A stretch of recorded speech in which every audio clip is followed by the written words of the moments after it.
Assalamualaikum warahmatullahi wabarakatuh. Waalaikumsalam warahmatullahi wabarakatuh. Selamat pagi, salam sejahtera, Om Swastiastu, Namo Buddhaya, dan salam kebajikan untuk kita semua. Tabi pun. Ya pun. Yang terhormat Bapak Roy Kembar Habibi MPD selaku dosen mata kuliah Pendidikan Nilai dan Moral serta rekan-rekan yang berbahagia. Pertama-tama marilah kita haturkan puji syukur atas kehadirat Allah Subhanahu wa taala yang telah melimpahkan rahmat serta karunia-Nya sehingga kita dapat berkumpul di room Zoom pada pagi hari ini. Salat dan salam tak lupa kita sanjung agungkan kepada junjungan kita Nabi besar Muhammad Shallallahu alaihi wasallam. Sebelumnya kami dari kelompok 5, saya sendiri sebagai MC Diva Zakirin Saliha dengan NPM 21130535251. Saya akan memperkenalkan anggota kelompok. Yang pertama ada Umu Darda Azahra dengan NPM 21130532214, Riana Koimah 21130533189, Ernawati 21130532203, dan KD Asi Septiani 21130532213. Di sini kami akan membawakan presentasi yang berjudul Konsep Pendidikan Nilai dan Moral. Untuk materi yang pertama akan dibacakan oleh Ernawati. Kepada Erna dipersilakan.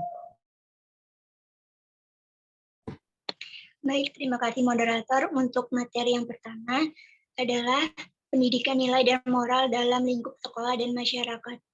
Pendidikan moral merupakan sebuah wadah bagi sekolah untuk mendidik, mengajar, dan melatih peserta didik agar memiliki sikap dan perbuatan ataupun tingkah laku yang sesuai dengan nilai-nilai moral dan norma-norma yang ada di masyarakat. Salah satu pendidikan nilai dan moral di sekolah adalah adanya tata tertib sekolah yang mengatur dan memberi petunjuk pedoman aturan atau hukum tingkah laku peserta didik terhadap moral yang baik. Tata tertib sekolah sebagai aturan hukum di dalamnya terkandung makna implementasi pendidikan moral untuk siswa dalam bertingkah laku. Pendidikan moral di sekolah perlu dilaksanakan secara bersungguh-sungguh untuk membangun generasi bangsa yang berkualitas. Walaupun peran utama untuk mendidik moral anak adalah di tangan orang tua mereka, namun guru di sekolah juga berperan besar untuk mewujudkan moral peserta didik yang seharusnya. Pendidikan moral mencakup pengajaran dan pengalaman belajar untuk menjadi manusia yang bermoral dalam hubungannya dengan diri sendiri, moral terhadap sesama manusia dan alam.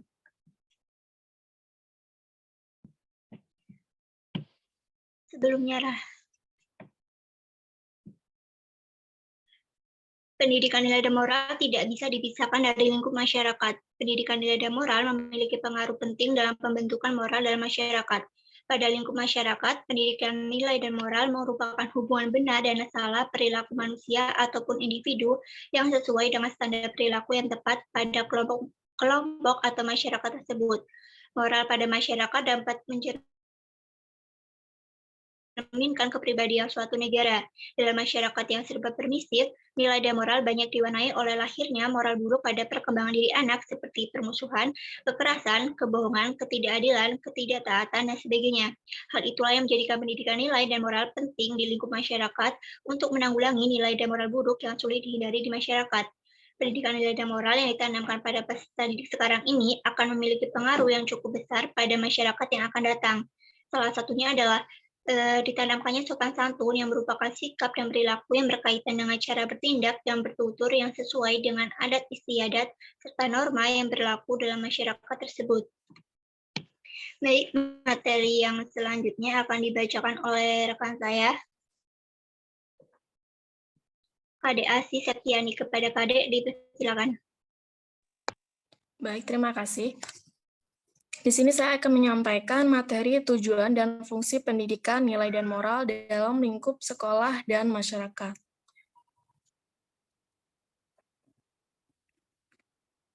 Adapun tujuan dan fungsi pendidikan nilai dan moral dalam lingkup di sekolah dan masyarakat, yaitu yang pertama, membina peserta didik sebagai warga negara yang bertanggung jawab. Yang kedua, mengembangkan rasa menghormati, martabat individu, dan kesucian hak asasi manusianya. Lalu yang ketiga, mengembangkan sikap toleransi. Yang keempat, berkembangnya penalaran moral dan nilai yang dijadikan pedoman dalam bersikap. Yang kelima, meningkatkan kapasitas berpikir secara moral. Yang keenam, membantu proses sosialisasi dengan masyarakat. Lalu yang ketujuh, membentuk kepribadian peserta didik menjadi pribadi yang bermanfaat bagi orang lain. Yang kedelapan, menanamkan nilai mandiri, tanggung jawab, kerja keras, dan disiplin. Yang kesembilan, membentengi peserta didik dalam bertindak terutama pada era globalisasi ini yang banyak memberikan dampak negatif. Lalu yang ke-10, membentuk sikap peduli peserta didik terhadap kondisi masyarakat.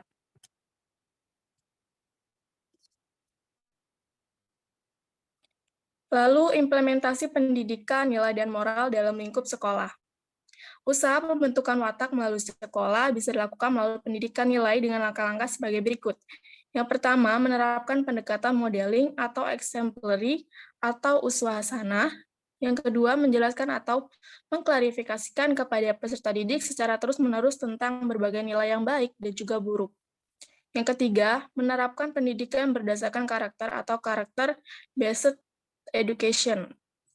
Lalu contoh penerapan pendidikan nilai dan moral di sekolah yaitu yang A, melalui kegiatan rutin di sekolah seperti sholat wajib berjamaah maupun sholat Jumat bagi siswa laki-laki.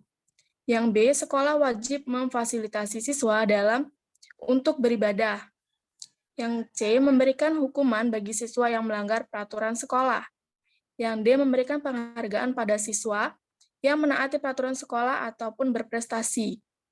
Lalu yang E, membiasakan siswa untuk membaca buku yang mengandung nilai dan juga moral. Yang F, membiasakan siswa berbudaya salam, sapa, dan juga senyum. Yang G, tiba di sekolah mengucapkan salam sambil salaman dan cium tangan guru. Yang H, menyapa teman, satpam, penjual di kantin, ataupun cleaning service yang ada di sekolah. Yang I, menyapa dengan sopan tamu yang datang ke sekolah. Yang J, membiasakan siswa berbicara dengan bahasa yang baik dan santun. Yang K, mendidik siswa duduk dengan sopan di kelas. Lalu yang L, mendidik siswa makan sambil duduk di tempat yang telah disediakan dan tidak sambil jalan-jalan. Sekian materi yang dapat saya sampaikan.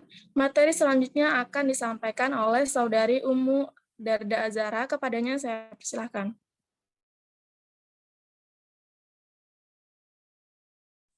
Baik, terima kasih. Kedua, implementasi pendidikan nilai dan moral dalam lingkup masyarakat.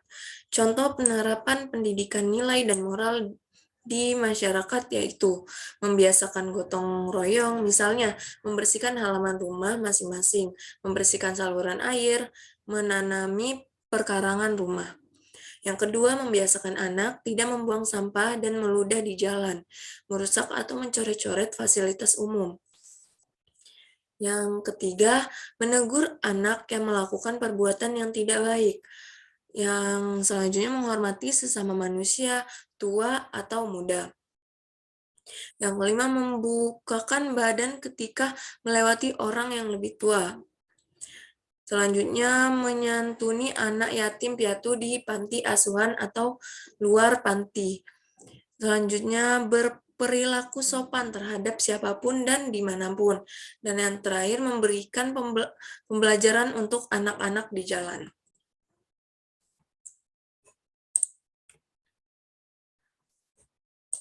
Faktor penyebab dekadensi nilai dan moral dalam lingkup sekolah dan masyarakat. Yang pertama, faktor penyebab dekadensi nilai dan moral di sekolah.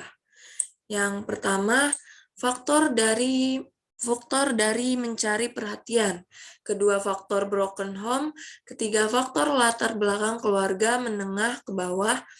Faktor pergaulan dengan teman, faktor globalisasi, faktor saling menggoda antar siswa atau adu argumen antar siswa menyebabkan ramai dan tidak mendengarkan guru menerangkan materi sehingga kelas tidak kondusif.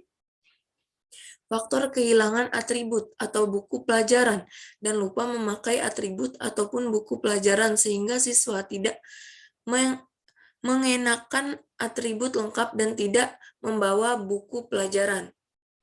Faktor tidak punya sopan santun dikarenakan kalau guru berbicara atau menasihati yang benar sudah mulai berani menjawab atau mengelak, bisa jadi didikan keluarga yang salah. Faktor malas dan kurang bersemangat setiap siswa sehingga siswa telat masuk ruangan dan memilih jajan terlebih dahulu dan sifat malas yang membuat siswa malas mengerjakan tugas dan cenderung telat mengumpulkan tugas, akhirnya mencontek teman. Faktor jam pelajaran yang membuat siswa jadi mengantuk dan tertidur di kelas karena kecapean dengan aktivitas di luar sekolah. Materi selanjutnya akan dibacakan oleh Liana Koimah. Kepada Liana dipersilakan. Baik, Ungu, atas kesempatannya. Selanjutnya akan saya melanjutkan pemaparan materi tentang 2 cara mengatasi dekadensi moral dalam proses pembelajaran di sekolah. Yang pertama, guru mengarahkan dan menasehati siswa yang bersangkutan agar tidak melakukan kesalahan lagi. Yang B, guru memberikan sanksi berupa punishment yang masih berkaitan dengan pembelajaran. Yang C, guru memberikan kesempatan hingga 3 pertemuan. Jika siswa masih mengulangi kesalahan yang sama, maka guru dapat memberikan hukuman yang cukup berat seperti mengeluarkan siswa dari kelas, membersihkan kamar mandi, dan membersihkan kelas.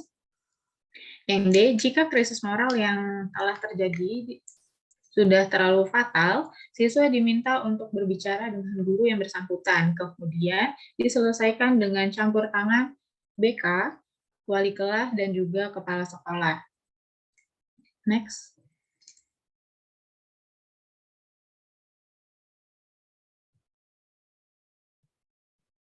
Yang ketiga ada faktor dekadensi nilai dan moral di masyarakat. Yang pertama ada faktor pilihan rasional atau rational choice. Di sini teori ini mengutamakan faktor individu daripada faktor lingkungan.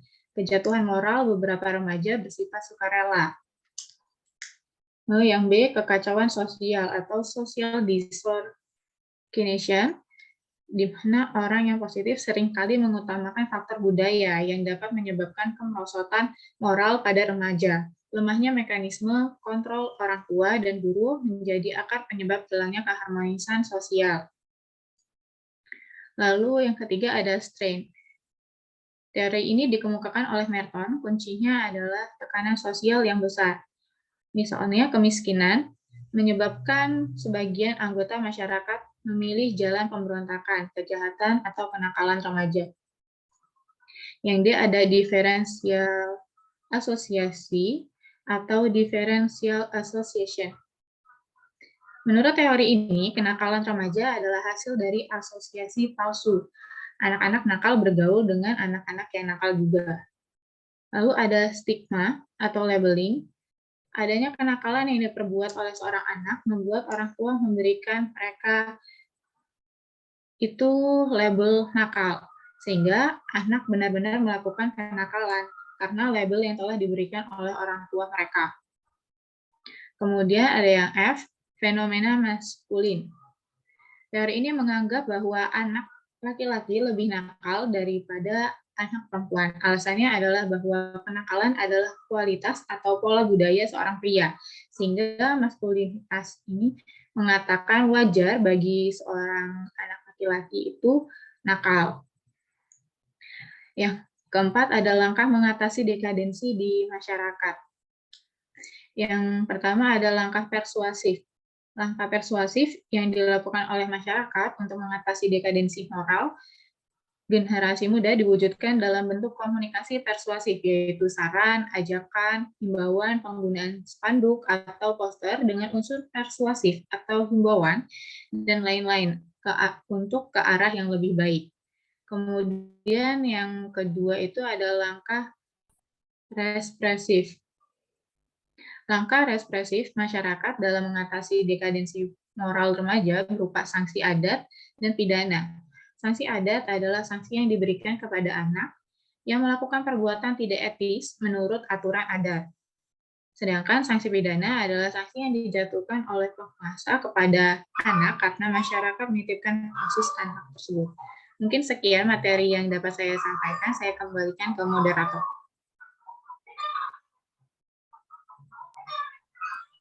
Baik, terima kasih atas pemaparan materinya rekan-rekan sekalian.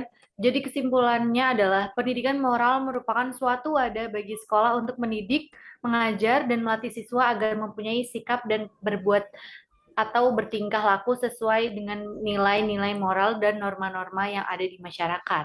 Tujuan dan fungsi pendidikan nilai dan moral baik di lingkup sekolah maupun di lingkup masyarakat yaitu membina peserta didik sebagai warga negara yang bertanggung jawab, mengembangkan rasa hormat, menghormati, bermartabat individu dan kesucian hak asasi manusia, mengembangkan toleransi, mengerti perbedaan, berkembangnya peserta didik dalam penalaran moral dan nilai yang dijadikan pedoman dalam bersikap dan berperilaku di lingkungan masyarakat atau lingkungan terdekatnya.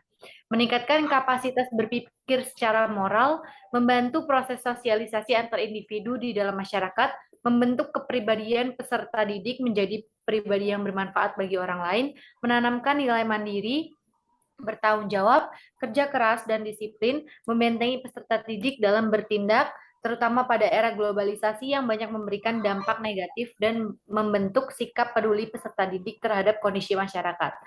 Faktor penyebab dekadensi nilai dan moral dalam lingkup sekolah dan masyarakat.